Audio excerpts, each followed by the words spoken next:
6 centimetre त्रिज्या वाले एक वृत्त की त्रिज्या खंड का क्षेत्रफल ज्ञात कीजिए जिसका कोण 60 डिग्री है।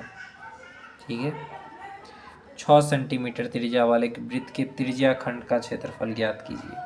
तो मान लेते हैं r त्रिज्या वाले एक त्रिज्या खंड का क्षेत्रफल, एक त्रिज्या खंड का क्षेत्रफल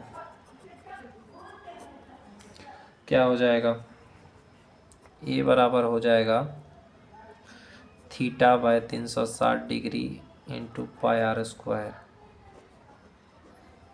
फॉर्मूला है, आर का मान दिया हुआ है 6 सेंटीमीटर, थीटा दिया हुआ है आपका 60 डिग्री, ये फॉर्मूला है एरिया का, त्रिज्या खंड जो होता है, theta by 360 pi r square.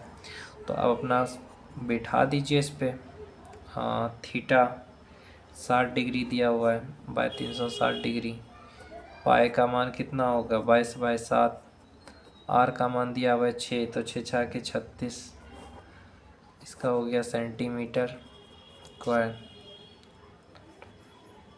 Theta बटा 360 डिग्री, 6 से गया, ये भी 6 से, तो 22 गुना 6/7 कितना, 6 दूनी 12, 132/7 सेंटीमीटर स्क्वायर आंसर आएगा। मैं बताऊं, आर त्रिज्या खंड का क्षेत्रफल कितना, ये वाला फॉर्मूला आपको याद रखना है, ए बराबर थीटा बाय 360 डिग्री और इंटू पाई आर स्क्वायर। बहुत ही इम्पोर्टेंट सवाल है। आंधी आने से एक पेड़ टूट जाता है और टूटा हुआ भाग इस तरह मुड़ जाता है कि पेड़ का शिखर जमीन को छूने लगता है, इसके साथ 30 डिग्री का कोण बनाता है। तो पेड़ के पाद बिंदु की दूरी जहाँ पे शिखर जमीन को छूता है 8 मीटर है, तो पेड़ की ऊंचाई ज्ञात करिए। बहुत सुंदर सवाल है ये तो।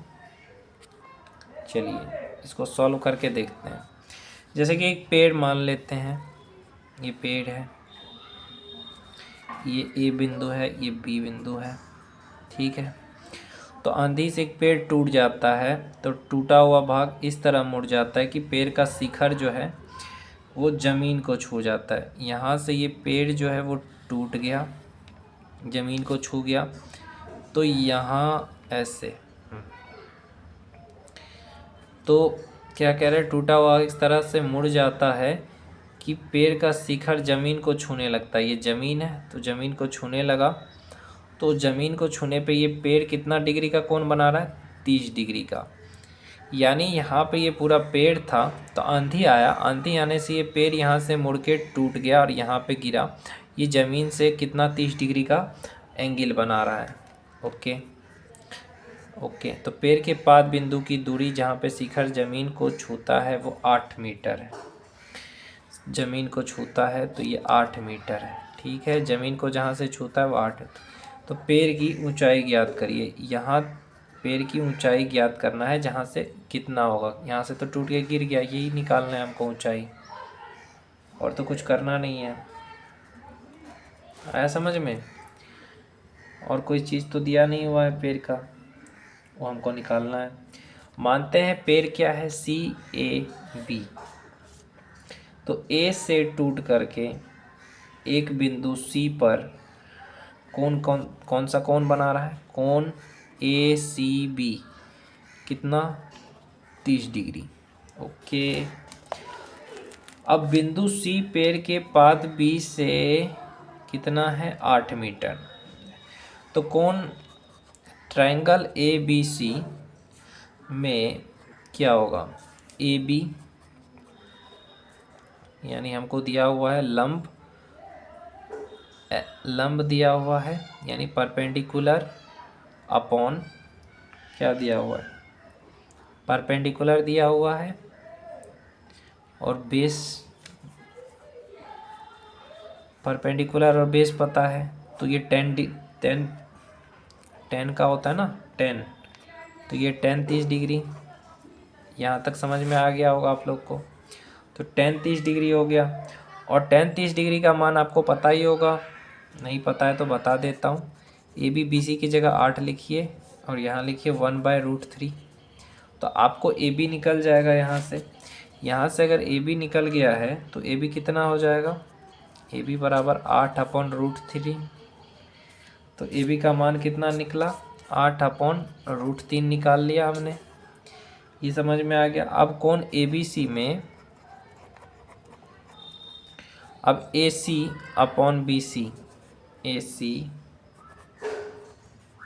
सी अपॉन बी सी, ये क्या होता है, ये सेक का फॉर्मूला होता है, hypotenuse upon base, H upon B.